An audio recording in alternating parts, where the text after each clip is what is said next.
Jangan tertuju pada fasilitas. Kalau Anda mau kerja, kerja sungguh-sungguh.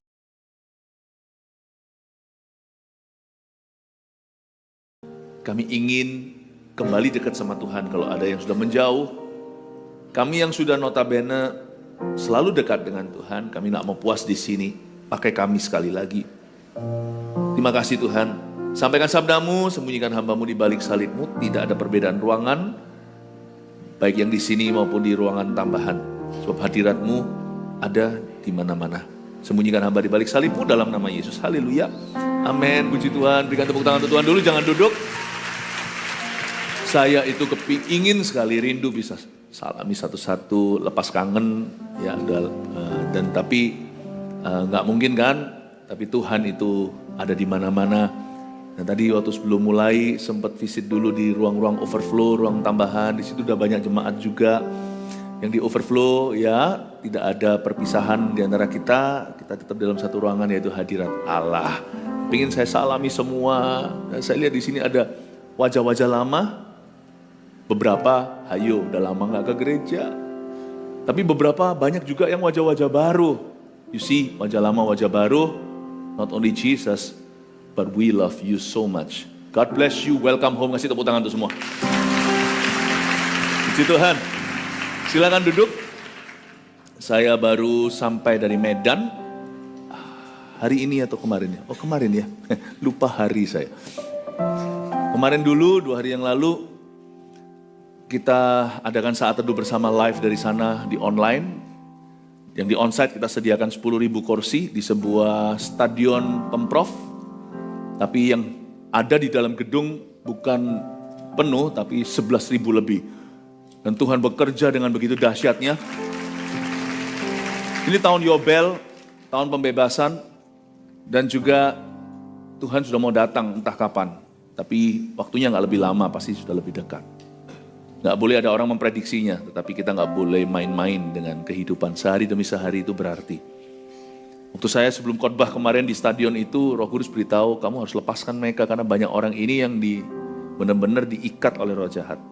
Jadi yang black magic terutama, yang pesugihan, yang pakai ilmu kekebalan, yang turun-temurun, pegang tradisi, yang menentang firman Tuhan.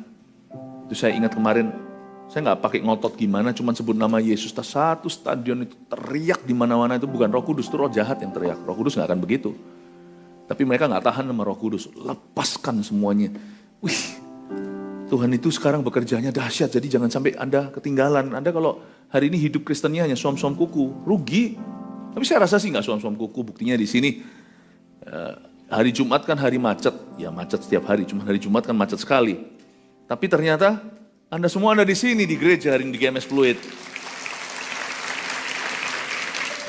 Kelihatanlah niat hatinya mau maju dalam Tuhan. Katakan kanan kirinya, saya bangga sama kamu. Judul khotbah saya adalah pipi gereja melebihi perhiasannya. Hah?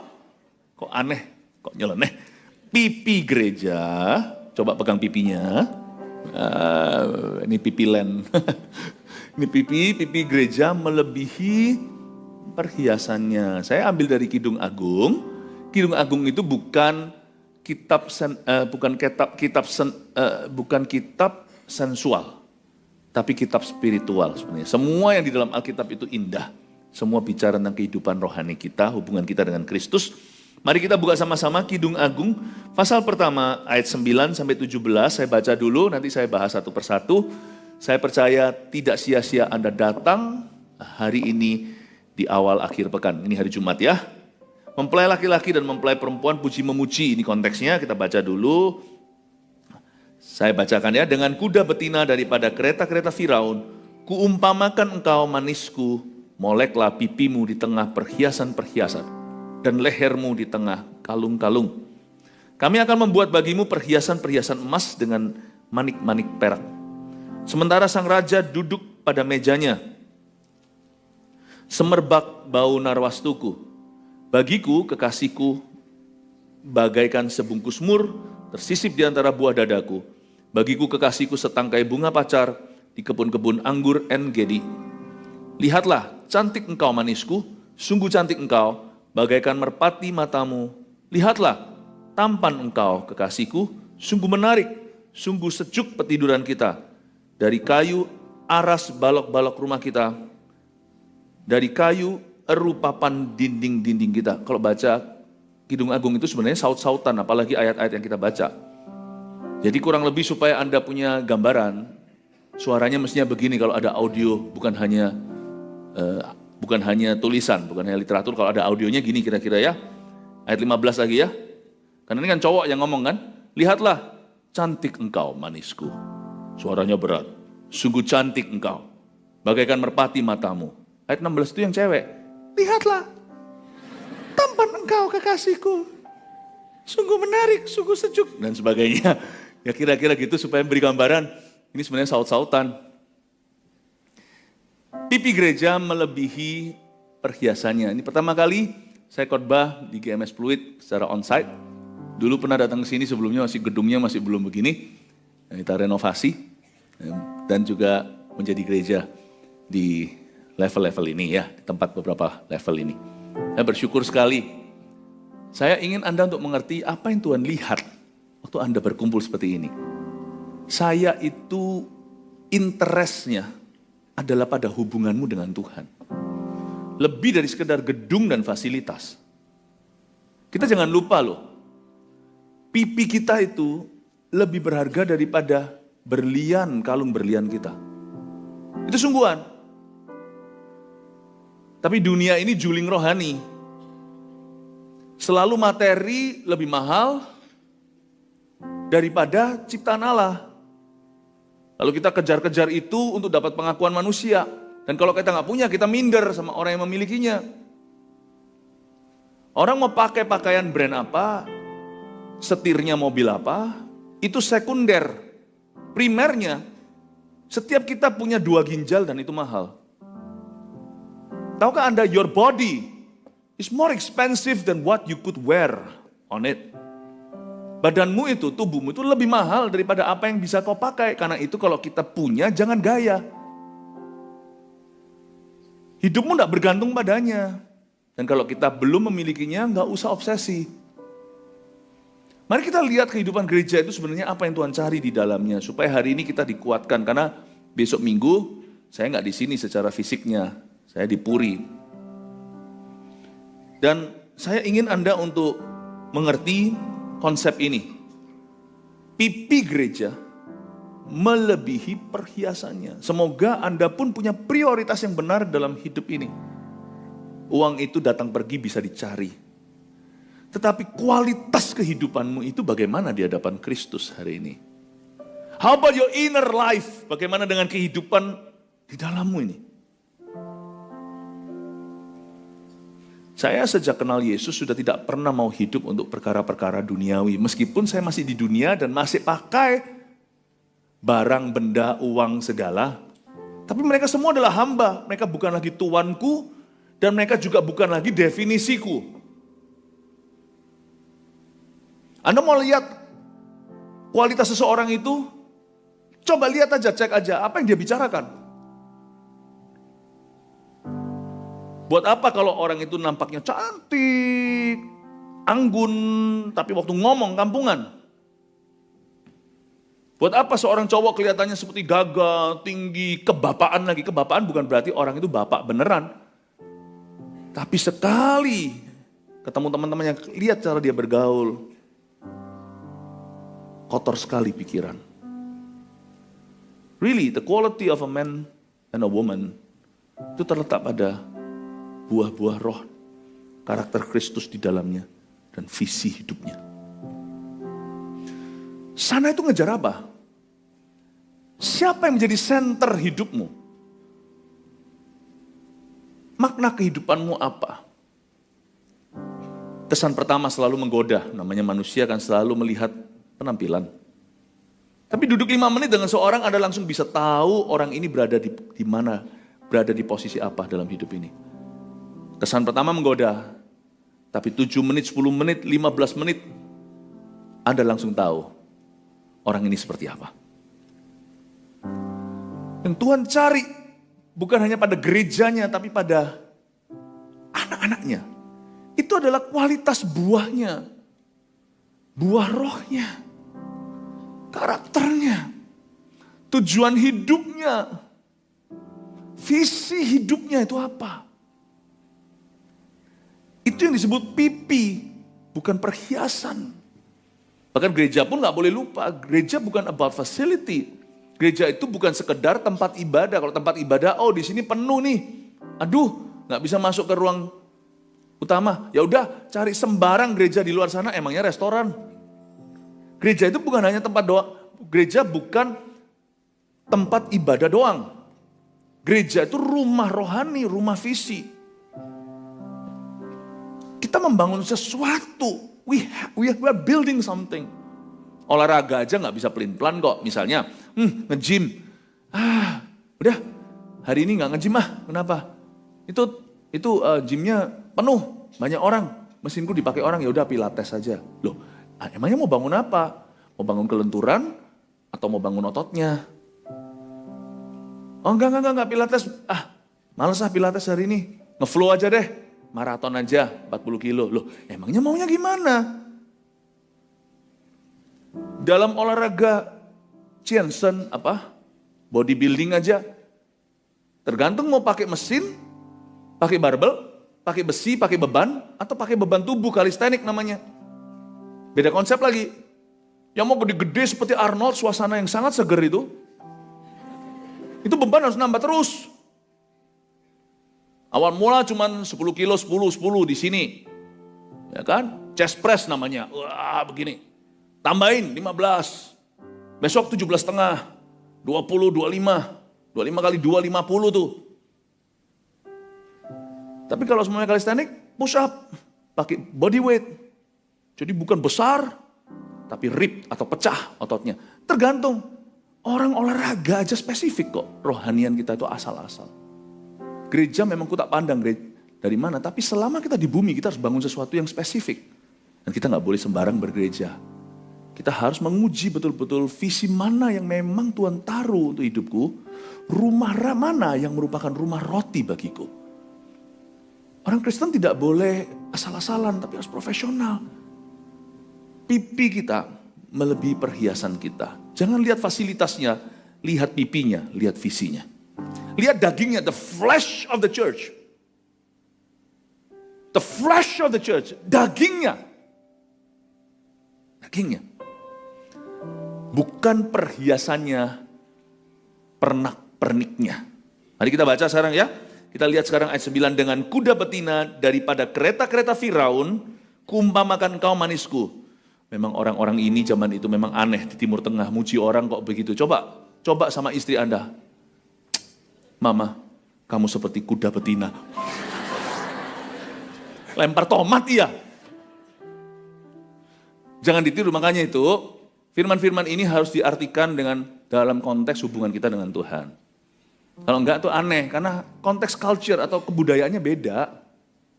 Ya. Dengan kuda betina daripada kereta-kereta Firaun, kuumpamakan engkau manisku. Kuda betina itu kuda kerja. Sadarkah Anda? Yang dipuji di sini adalah fungsi di ayat 9. Anda pernah lihat dunia singa? Singa-singa yang brewokan itu, yang cowok-cowok itu kerjanya kawin. Lalu lindungi dia punya klan atau lindungi dia punya gerombolan. Yang berburu itu singa betina.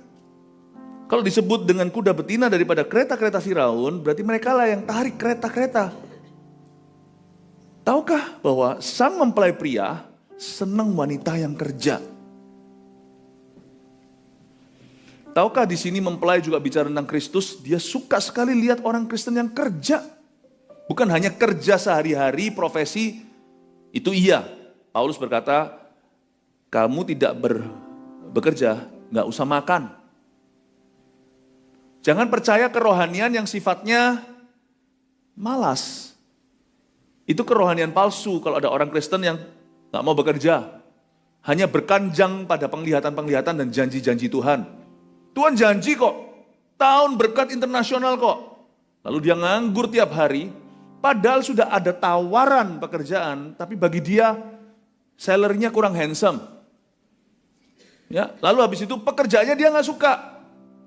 Dia maunya pekerjaan job yang ideal. Atau dream job lah kata dalam bahasa Inggrisnya. Dan dia mau gajinya itu yang setinggi langit.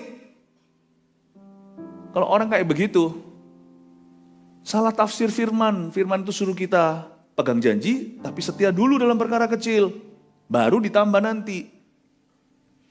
Tuhan tuh senang orang Kristen yang produktif. Yang apa? Produktif. Tuhan senang kita itu hidupnya itu berusaha. Kuda betina dari kereta Firaun.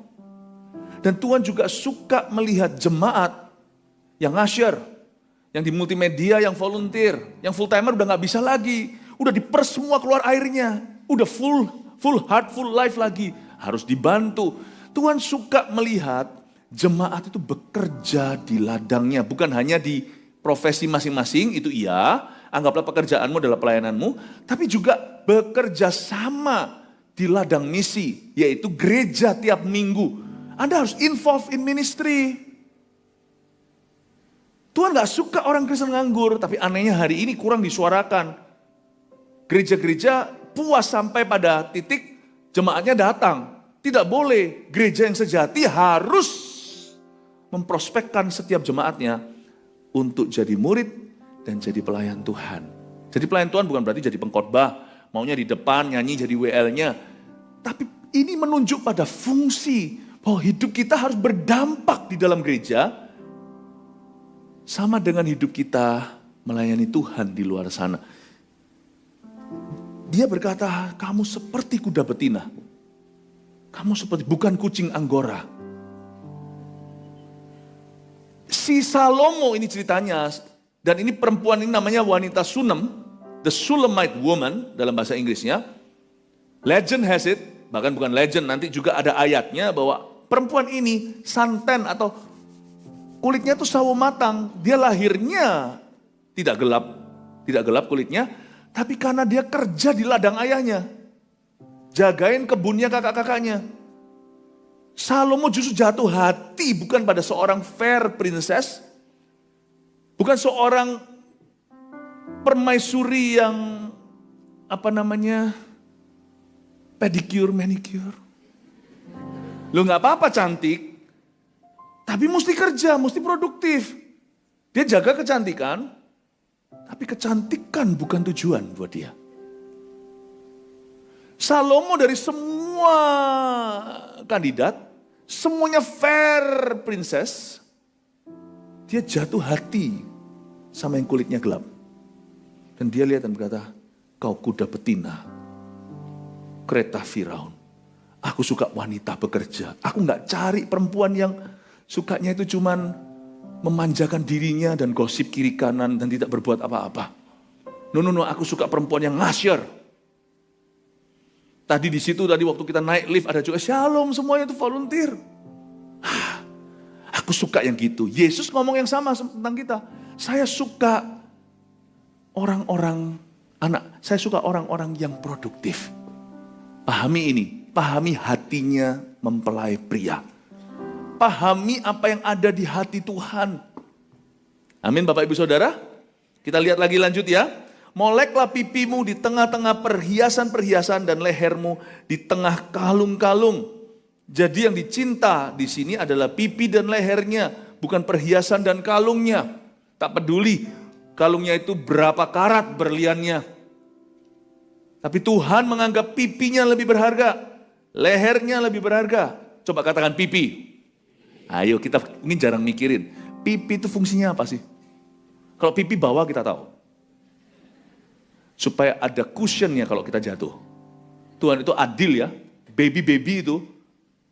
Dengan semua baby fatnya. Dia malu boleh mulai belajar jalan. Mau jatuh pun dia tidak akan terluka. Tapi tolong dijaga, jangan dilepaskan. Perlu yang namanya supervisi orang dewasa. Buk, jatuh. Kalau baby itu nangis, batita misalnya, itu mungkin karena semuanya gitu, maka dia caper cari perhatian. Padahal sebenarnya nggak terlalu sakit lah. Pipi kiri, pipi kanan, pipi bawah ini sudah mendukungnya. Tapi kalau pipi ini untuk apa sih? Ini loh pipi.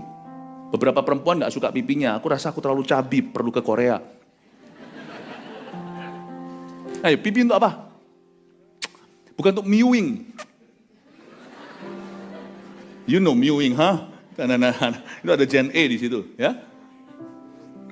Pipi ini tujuannya adalah untuk ekspresi. Karena ada pipi kita bisa tunjukkan raut wajah. Di sini ada kemampuan untuk menunjukkan sedih dan bahagia. Pipi kerjasama dengan dahi. Pipi itu hubungan dengan ekspresi. Jadi waktu kita menyembah Tuhan, ternyata Tuhan cinta loh ya. Ekspresi kita. Jangan banyak berkata Tuhan itu yang penting hatinya. Buktinya Tuhan berkata, moleklah pipimu. Tuhan tuh senang ekspresi umatnya. Makanya itu Daud tuh menari-nari kayak orang gila sampai dihina oleh istrinya sendiri. Tuhan malah marahi itu si istri jadi mandul gak bisa punya keturunan. Jangan pernah berkata yang penting hatinya. Daud itu nari mati-matian. Pipi bicara tentang ekspresi kita saat memuji. Pipi bicara tentang ekspresi kita saat menyembah. Pipi itu adalah mengabdi pada Tuhan dengan segenap hati. Kasihlah Tuhan Allahmu sebelum dengan segenap akal budi dan kekuatanmu. Atau dengan kehidupanmu. Yang penting ngasih Tuhan itu lewat bukti. Iya. Tapi jangan lupa mengasihi Tuhan itu yang pertama-tama adalah dengan segenap hati. Hati bicara tentang semua emoji, semua emoticon, semua perasaan itu di sini. Love the Lord thy God with all your heart. Then your mind. Then your strength. Then your life. Mari kita berubah paradigmanya. Tidak heran. Di tempat di mana orang itu ekspresif dengan Tuhan. Tuhan jadi dekat sama orang-orang itu. Kadang-kadang kalau saya sulit sekali rasanya untuk mendekat pada Tuhan. Kadang-kadang ada hari-hari tertentu, entah kenapa ya, hati kita itu terasa lebih kapalan, lebih tebal kulitnya. Saya coba masuk hadirat Tuhan, ada hari-hari seperti itu. Mungkin karena peperangan rohani siapa tahu, tapi pokoknya saya susah deh. Saat teduh pribadi rasanya kok lebih susah dari biasanya. Saya berlutut di samping ranjang saya, atau di ruang doa saya. Waktu saya lutut gitu, cair loh langsung. Ini bukan feeling only, tapi something. I know there is something.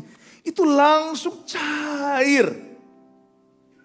Seperti terasa wush masuk ke hadirat Allah dengan mudah. Hati dari tadi mencari. Tapi waktu saya berlutut, baru hati ini mengikut. Never think. Jangan pernah kita kira yang penting hatinya. Moleklah pipimu. Kata Salomo kepada istrinya. Dia berkata, aku senang ekspresimu. Pipi bicara tentang apa lagi ayo? Pipi itu bicara tentang speech atau kemampuan berkata-kata. Coba lihat ya. Kalau pipi kita ini goyang terus ini, tahu nggak kalau saya setelah khotbah 5 kali, nggak 7 kali, saya nggak tahu gimana Pastor Fuji ini luar biasa, 7 kali, Pastor Lena juga. Saya 5 kali aja rasanya pipi itu perlu refleksi. Aduh sini loh. Capeknya bukan main. Sebelah sini. Ya. Pipi itu adalah tempat ruang gerak untuk kita cipta kalimat dan kata-kata. Jadi pipi adalah kehidupan firman. Sebuah gereja. Gereja itu bukan sekedar sifatnya gedungnya. Gereja itu firman apa yang dibagikan di gereja itu. Tuhan sangat melihat pipi sebuah gereja. Firman apa yang dibagikan di gereja itu? Apakah politik? Apakah menyerang gereja lain? Apakah isinya hanya toksik? Hanyalah bicara tentang perkara-perkara yang sifatnya karnal, perkara-perkara yang sifatnya sementara, atau di atas mimbar ini dibagikan firman yang menghidupkan, yang mendidik, mengajari dan mendewasakan. Pipi bicara tentang speech atau kalimat. Pipi bicara tentang kata-kata. Dan pipi juga tempat di mana kita itu mencerna makanan. Di dalamnya itu makanan kita digiling dengan gigi, dicampur dengan ludah atau saliva, dilembutkan untuk ditelan dan menjadi nutrisi bagi tubuh kita. Ku renungkan firman-Mu siang dan malam, ku pegang perintah-Mu dan ku lakukan. Engkau tahu ya Tuhan tujuan hidupku, hanyalah untuk menyenangkan hatimu. Ternyata pipi adalah dunia puji-pujian dan dunia firman. Pipi adalah arti rohaninya. Umat Tuhan itu hidup dalam firman dan dalam roh puji-pujian. Itu ternyata lebih penting daripada fasilitasnya. Saya nggak lama lalu, cukup lama yang lalu saya pergi ke sebuah tempat, saya nggak bisa cerita di mana, tapi di sebuah tempat di mana gereja-gereja dianiaya. Saya pergi ke sebuah tempat yang cukup puncak, ini luar negeri, lalu sudah disiapkan, dilubangi di belakang sana kalau ada apa-apa, saya akan diturunkan seperti Rasul Paulus pakai keranjang, untuk saya cepat pergi, supaya jangan sampai mereka semua juga kena masalah. Luar biasa. Mereka memuji Tuhan itu gak ada musiknya penuh. Itu 3.000 yang kumpul. Satu kota hanya boleh utus 2 orang. Suami istri atau bukan. Coba bayangkan 3.000. Itu berarti 1.500 kota terwakili. Saya hitung semuanya itu mewakili kurang lebih 9-10 juta orang Kristen di negara itu. Itu hanya leadernya saja yang kumpul ketemu sama saya. Itu dahsyatnya, tempatnya benar-benar ke bukit doa. Tempat di mana, dan waktu itu yang motong-motong sayur untuk kasih makan siang, itu semua adalah orang-orang yang sudah manula. Sambil memuji-muji Tuhan, sambil motong-motong sayur, saya mikir itu gimana ya, ciprat gak ya? Tapi mereka memuji-muji Tuhan. Saya jadi ingat bobo saya yang sudah meninggal. Saya ingat saya punya nenek. Itu juga suka masak. Saya lihat itu, saya ingat nenek saya. Saya berkata, Tuhan, terima kasih. Ini kakek nenek semua masakan untuk kami. Setiap hari itu 3.000 orang makan. Makannya itu gak main-main, udah di mangkuk besar. Sumpit masuk semua ke tengah. Hepatitis segala, saya tidak tahu itu gimana. Tapi Tuhan berkata, kalau kamu pergi dalam misi, racun ular pun tidak akan mematikan. Itu ayat jangan kau pakai di luar misi. Itu namanya mencobai. Oh racun ular. Jangan. Itu kalau kita lagi pergi misi itu dalam perlindungan, bukan untuk sok-sokan. Enggak pernah kena sakit, itu sungguh-sungguh semua sumpit. 1, 2, 3, ya. Tuhan, terima kasih Tuhan. Rasa hepatitis B ini enak sekali. Anda lihat kalau mereka memuji. Merinding. Ujung ke ujung muji Tuhan. Oh. Saya merinding. Mereka dengerin firman. 1 hari 5 sesi kali 3 hari. 5 sesi kali 3 hari. Coba hitung. Setelah selesai 5 sesi mereka masih gak pulang. Di luar sana di halaman-halaman masih berdoa per CG-CG mereka. Bukan CG karena ini hamba-hamba Tuhan. Itu kumpul sendiri 5-10 orang. Mereka doa 5 kali sesi. Kalau kita kan setiap minggu 5-7. Ini 5 kali setiap hari. Jadi yang makan ternyata bukan 3.000. Yang makan mungkin cuma ratusan. Yang lainnya gak mau makan, ambil cracker kecil. Ya. Lalu mereka duduk karena takut nanti kursinya diambil orang lain. Jadi sepanjang hari ada pula yang gak makan dan memang rela puasa supaya kursinya gak keambil. Saya bilang, Tuhan, Jakarta mesti belajar. Kota demikian pula harus belajar semua kota-kota besar. You see, church is not about the sound system. Bukan. Andai kata Anda dari situ, Anda akan bisa melihat sound system yang lain. Itu nyembahnya itu seperti ombak. Itu orang-orang memuji Tuhan. Bukan sound systemnya. Sound system gereja itu bukan perhiasannya. Itu juga harus dibeli yang baik. Kalau Anda mampu ya harus kasih yang terbaik, saya ngerti. Tapi sound system yang terbaik itu adalah suara jemaat. Tahukah Anda? Pipimu lebih berharga dari perhiasanmu. Any sound system yang kita bisa beli, yang top of the line, yang harganya puluhan M, itu masih kalah pamornya di hadirat Allah dibanding dengan suara jemaatnya.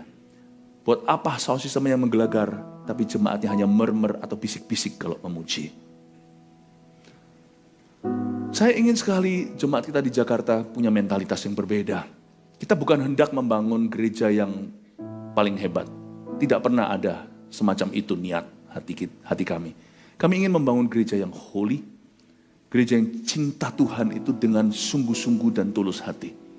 Saya percaya GMS Pluit dan semua GMS di seluruh Jakarta yang gembalakan di bawah Pastor Fuji Pastor semua punya spirit yang sama. Kasih tepuk tangan untuk Tuhan. The flesh of the church. The flesh of the church. Mari kita lihat ayat 11. Kami akan membuat bagimu perhiasan-perhiasan emas dengan manik-manik perak. Dari ayat ini kita lihat komitmen Salomo kalau membangun atau memberi pakaian kepada permaisurinya. Bukan berarti gereja harus primitif. Gereja yang saya sebut tadi itu dalam aniaya. Jikalau mereka tidak dianiaya, mereka juga harus berbenah, termasuk fasilitasnya. Jadi nggak ada yang salah. Jangan kita anti kalau gereja itu diberi Tuhan facility. Jangan. Itu juga alhasil dari kesetiaan mereka, karena mereka setia dalam perkara kecil. Tapi coba lihat ya, komitmen seorang Kristus dalam hal ini diwakili dengan Salomo. Kami akan membuat bagimu perhiasan-perhiasan emas. Dia bikin dari emas, lalu dikasih manik-manik perak. Dia nggak balik, banyakin tuh peraknya, emasnya dikit, emas putih namanya. Dia kasih itu emas 24 karat, yang terbaik untuk permaisurinya. Tadi itu gereja teraniaya, tapi kalau mereka suatu hari bebas, mereka pun harus berbenah. Gedung mereka dibagusin, kursi disediain, ada tempat overflow-nya, ada tempat untuk anak-anaknya, Eagle Kids atau Children Church-nya. Harus ada sound system-nya begini, coba bayangin kalau nggak ada sound system saya akan teriak-teriak. Bayangin kalau saya khotbah begini kan susah. Susahnya saya, bukan susahmu. Yang overflow nggak denger kan? Yang susah saya. Sini aja saya harus ngotot-ngotot. Yang di overflow nggak denger apa-apa. Jadi jangan pernah kita anti. Oh gereja harus primitif. Anak-anak Tuhan harus miskin. Kenapa harus miskin kalau Anda mengelola dan Tuhan berkati? Ya, kalau orang itu dikasih kesempatan, dikasih modal sama Tuhan, lalu dia nggak bisa mengelolanya, dia selalu jatuh miskin, jangan-jangan dia judi online terus. Kalau kita itu setia, pasti ditambah sama Tuhan. Jadi jangan anti, tapi itu bukan inti. Pada apa maksud saya? Jangan anti, tapi itu bukan inti. Anak-anak Tuhan, hamba-hamba Tuhan itu dibawa ke atas juga bisa. Kita bisa memuji Tuhan dengan gagah. Mati lampu pun masih jalan, kita masih teriak-teriak. Dibawa Tuhan ke tempat yang tinggi, ke facility, oke. Dibawa Tuhan ke tempat yang seperti itu, seperti kemarin saya. Dibawa ke sana lalu pakai sumpit semuanya, ratusan orang langsung cemplung sumpitnya. Kalau memang saya dipanggil Tuhan ke misionaris ke sana, jangan minta perlakuan khusus. Hamba Tuhan, anak Tuhan, kita semua ini dibawa naik harus bisa, dibawa turun harus bisa. Karena ini bukan intisarinya. Itu spirit yang Tuhan mau dari orang-orang Kristen. Anak-anak Tuhan. Itu Kristen sejati.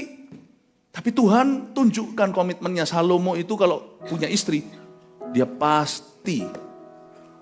Solomon will clothe his wife. Salomo pasti akan memberi pakaian terbaik untuk istrinya. Tuhan kita itu gak pelit.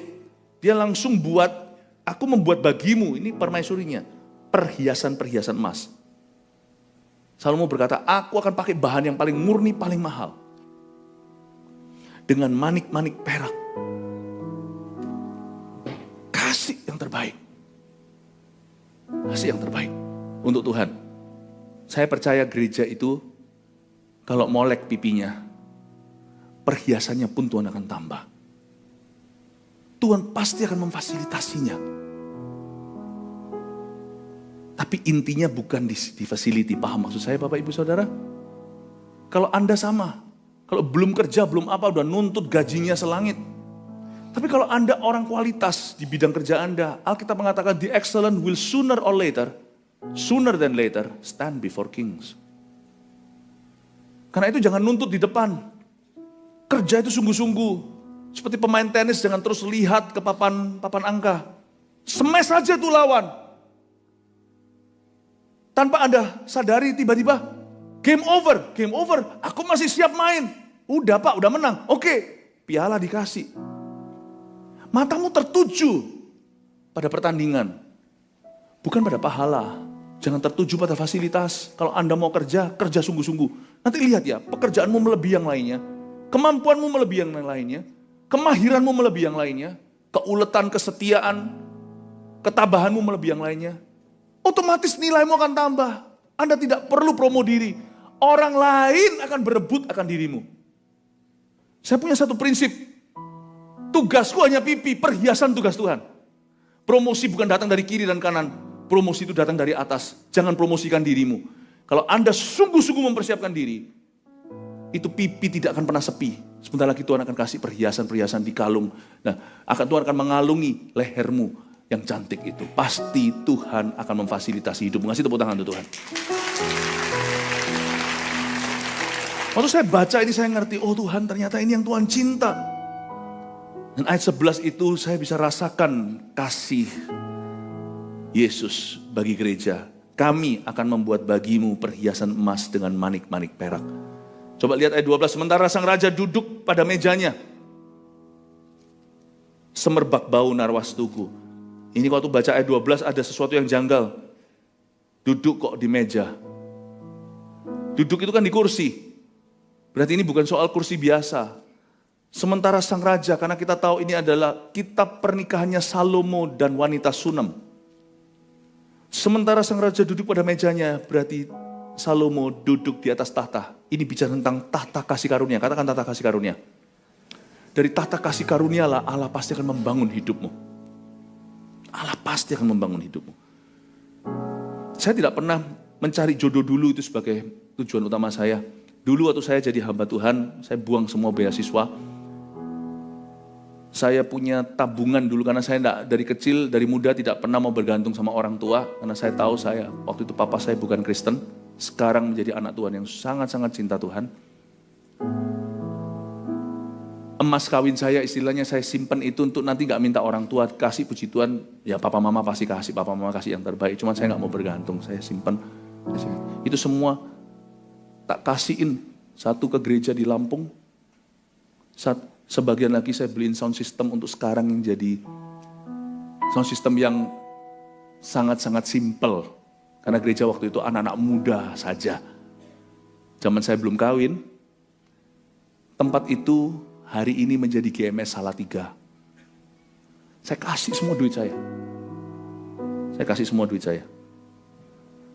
Saya tahu kok, saya tahu Tuhan akan pelihara hambanya. Dan dari tahta kasih karunia itu, selalu Tuhan itu tidak pernah berutang sama siapa-siapa. Saya memulai pelayanan saya buka rahasia sama Anda. Semua uang saya yang ada pada saya, mas kawin saya kasih semuanya untuk misi. Saya tidak mau kalah dengan wanita Narwastu, sebab semerbak bau Narwastuku. Saya mau pecahkan yang mahal. Bahasa Inggrisnya, I will not give that which cost me nothing. Saya bilang, saya mau jadi pendeta Tuhan. Saya jadi pendeta bukan karena saya nggak bisa sekolah, bukan saya dari keluarga tidak punya. Saya mau jadi pendeta bukan supaya saya bisa jalan-jalan ke luar negeri. Saya ini pulang dari luar negeri ke Indonesia tahun Mei 1998, saya pulangnya. Dari umur 6 itu saya sudah di Taiwan, sudah di luar negeri. SD saya di Singapura. SD di Taiwan sama Indonesia, SMP saya di Singapura, SMA saya di Kanada. Saya jadi pendeta itu costly to me. Narwastuku pecah. Pecahin. Tadi kan saya bilang uang saya kasih semua ke sebuah gereja di Lampung. Waktu itu belum ada GMS Lampung, itu zaman dulu belum ada GMS kemana-mana. Sebuah gereja saya kasih. Itu saya mimpi, dalam mimpi saya melihat saldo saya sampai sen terakhirnya. Nah saya tahulah maksud Tuhan. Nah, saya lihat itu, saya kasih uangnya ke seorang hamba Tuhan yang Tuhan tunjukkan dalam mimpi saya. Saya kasihkan ke gerejanya. Itu tahun 98. Saya kasihkan. Jadi Narwastu, semerbak bau Narwastu. Tetapi saya tahu bahwa sang raja duduk pada mejanya. Orang itu yang kasih Narwastu sama Tuhan. Tuhan itu duduk pada mejanya. untuk memandang orang itu. Tata kasih karunia. Saya nggak pernah berutang sama siapa-siapa. Hari ini saya mengerti kalau Tuhan memanggil seseorang, Tuhan memelihara dia.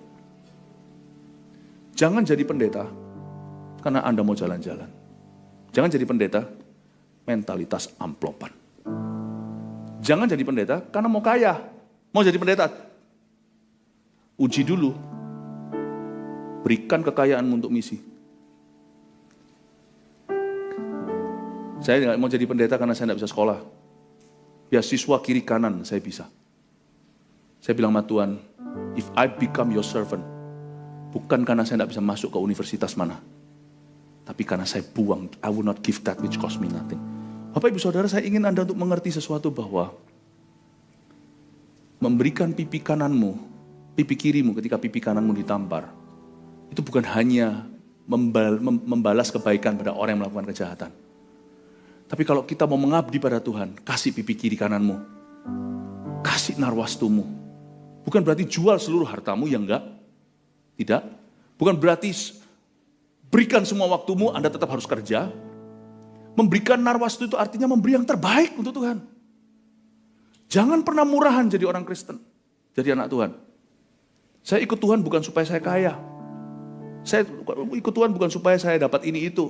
Oh, belum selesai tadi. Waktu saya jadi pendeta, mau jadi pendeta, saya pikir siapa mau kawin sama saya? Zaman itu kan, saya nggak punya patron. Saya di Kanada, segelintir orang-orang Indonesia. Mereka tahu saya jadi pendeta. Semua cewek-cewek lari.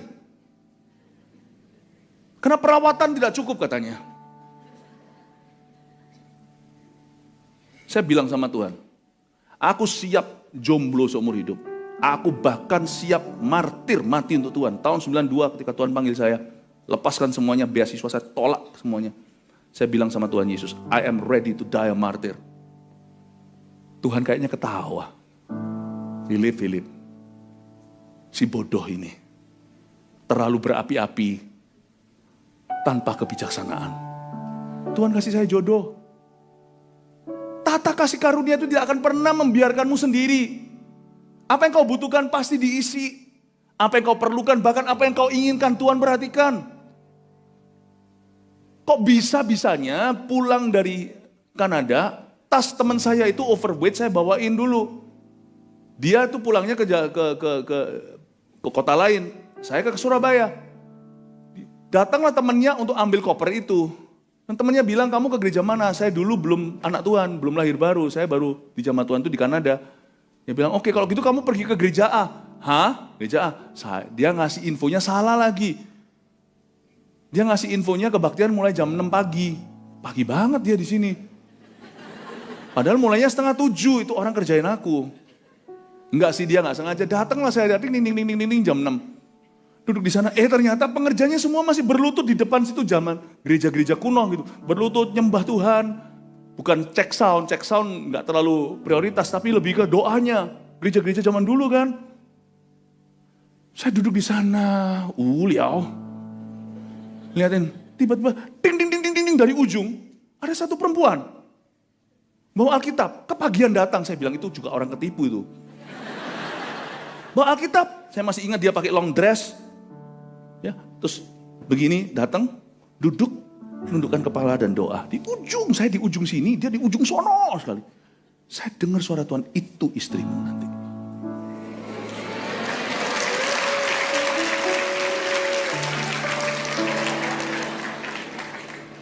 Saya kira itu orang ya ketipu, ternyata bukan. Itu anak pendetanya. Namanya Irene Safira, mamanya Jeremy.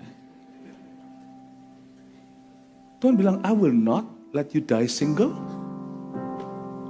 Kamu butuh istri untuk bisa mengarungi. Susah nanti kalau suami tidak punya istri, saya mimpin. Nanti ada orang yang bertobat minta dituntun oleh Tuhan, ada yang minta dituntun oleh saya nanti. Tuhan tahu kebutuhanku. Bodohnya aku, si Angong ini, saya ini kan orang HK. Si bodoh ini, saya dari dulu kalau nenek saya panggil saya Angong. Si bodoh, awas ya, berani manggil itu awas nanti ya. Angong. Tuhan tuh seperti angong, kamu tuh aduh bodohnya anak ini, Philip ini bodohnya, polosnya. Dia duduk di meja untuk saya. Dan menyediakan hidangan bagiku di hadapan para lawanku. You see, kalau hidupmu narwastu, kau tidak hanya memberi 1 pipi, 2 pipi kau berikan. Kalau apa Tuhan itu all out. Kalau Anda mau volunteer itu all out, bukan berarti Anda kalau mau jadi volunteer sukarelawan di sini, all out itu artinya Anda tinggalkan pekerjaannya. Siapa suruh tinggalkan pekerjaannya? Anda kalau dipanggil jadi full timer jangan. Tapi kalau Anda di tempat kerja all out untuk Tuhan. Kalau di dalam gereja pas lagi volunteer ambil satu waktu memang untuk pelayanan yang sungguh-sungguh, udah jangan tanggung-tanggung, pikirannya itu jangan bercabang. Kalau melayani itu melayani beneran di rumah Tuhan, nanti kalau Anda kerja beneran untuk Tuhan. Kalau Anda narwastu Anda pecahkan, hidup Anda itu wangi semerbak bau, kubri yang terbaik, Tuhan janji dia duduk di atas meja. Yang tidak kau butuhkan akan dia beberkan, seperti orang kalau jualan emas itu ya.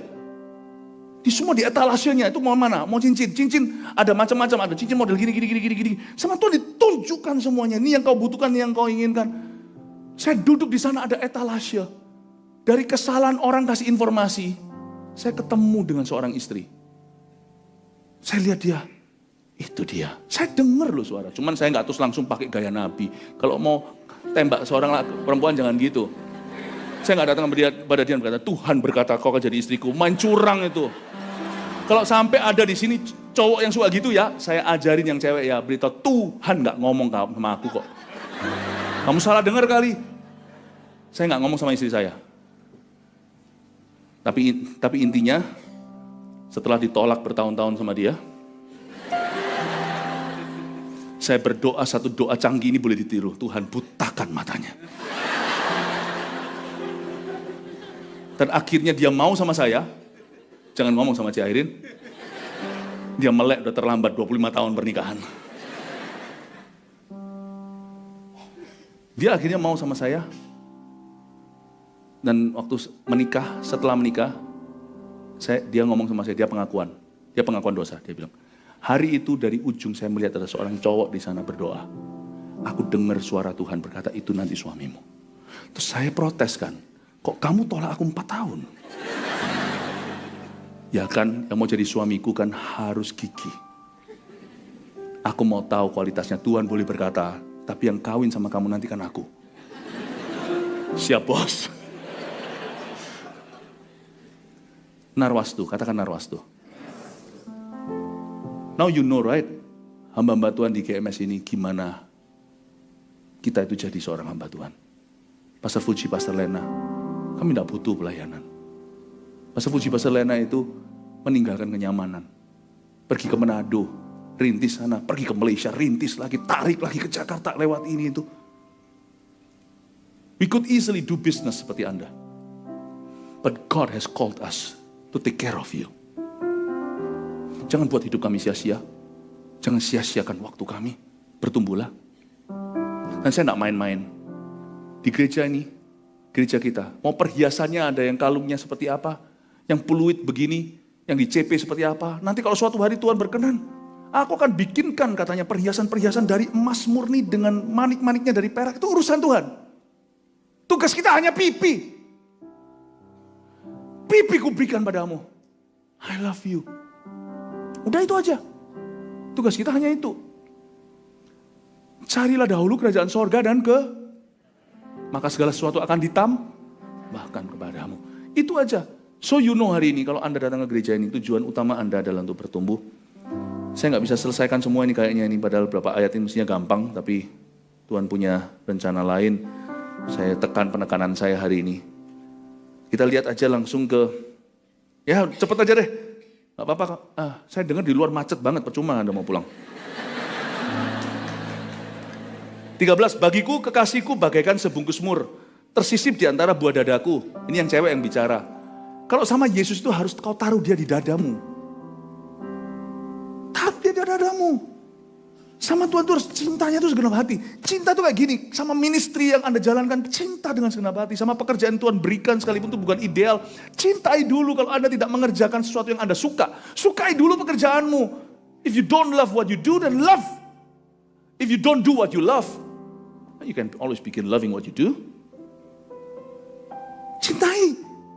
Apapun itu narwas itu dari dada sini. Makanya ketika si wanita narwas itu ditegur sama murid-muridnya, Tuhan berkata, lu jangan gitu. Lu orang jangan gitu. Orang ini melakukan kebaikan. Kalian semua itu loh, aku datang aja gak ada yang basuh kaki.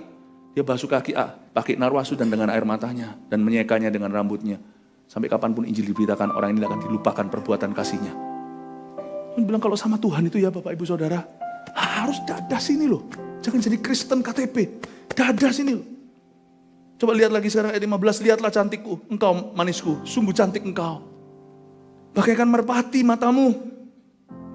Ini Tuhan. Tuhan melihat kamu cantik sekali manisku, kamu cantik. Tuhan tidak memuji perhiasannya. Semua gedung yang kita bangun untuk gereja itu fungsional, berapa puluh tahun kemudian pasti usang, pasti perlu renovasi. Tapi pipi tidak boleh.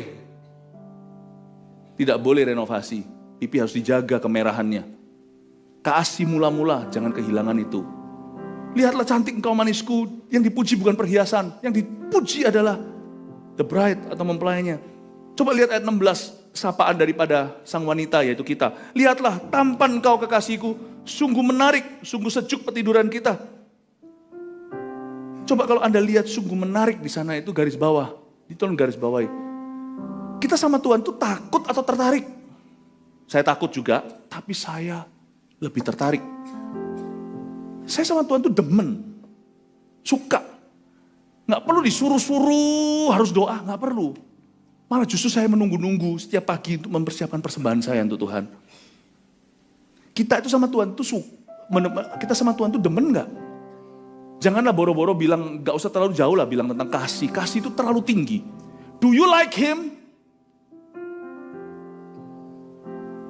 Do you like him?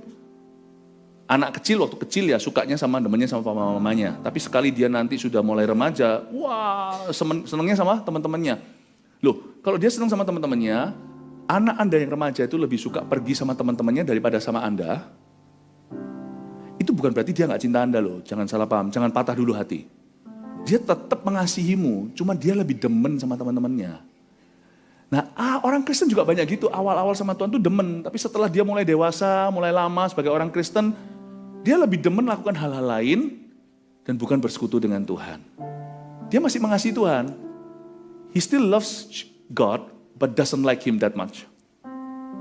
Paham maksud saya? Ke gereja itu harus menjadi bahasa, nggak tahu ini kata ini betul nggak? Harus menjadi kedemenan. Harus menjadi kesukaan.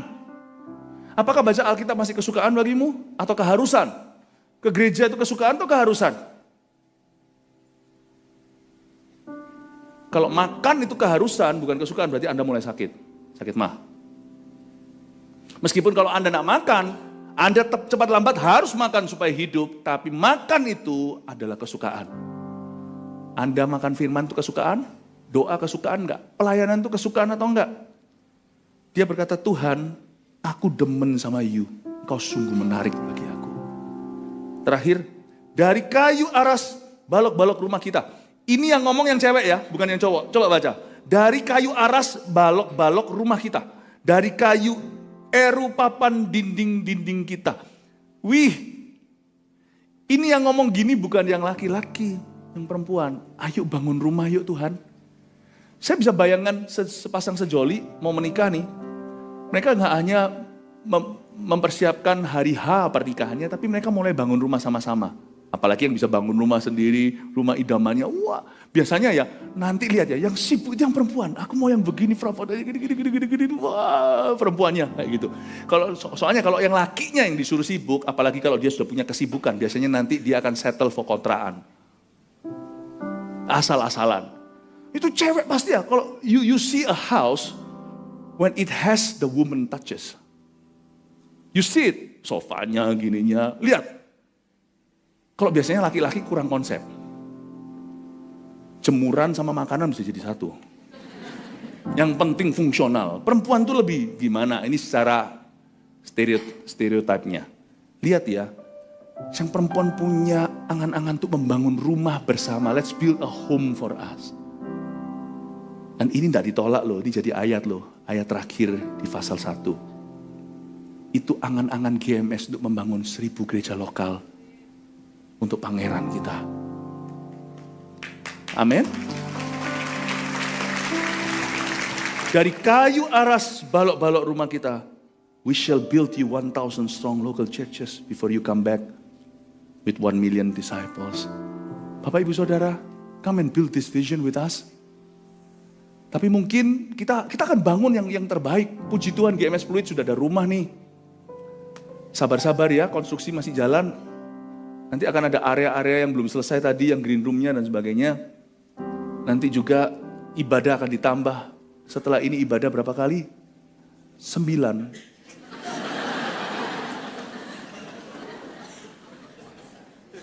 Kalau 9 kali susah tinggi loh. 4 kali, 4 kali ya. Nanti AOG-nya akan dipindah di hari Sabtu. You see, membangun rumah Tuhan itu bisa pakai kayu. Pasti juga, kita sekarang pakai kayu, triplek semuanya. Kita akan bangun. Tahukah tahun lalu GMS menyeluruh bangun kurang lebih 50 proyek dalam 1 tahun. Saya belum mendengar gereja lakukan itu. 45 to 50 projects tahun ini lebih banyak lagi. Itu termasuk tanah dari nol dibangun, termasuk merenovasi, termasuk yang beli mapan puji Tuhan. Akhirnya gereja kita di mana? Di Manado ada tempat sendiri, di mana ada tempat sendiri. Termasuk yang ngontrak, termasuk yang sewa.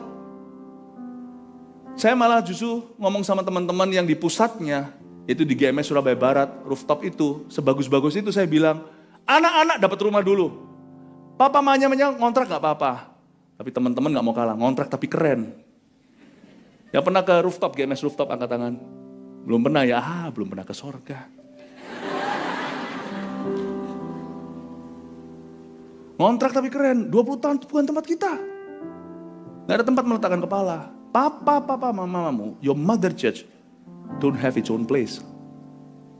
Kita bangunin anak-anak dari Sabang, Merauke sampai ujung, sampai Rotterdam, sampai Hamburg, sampai mana-mana.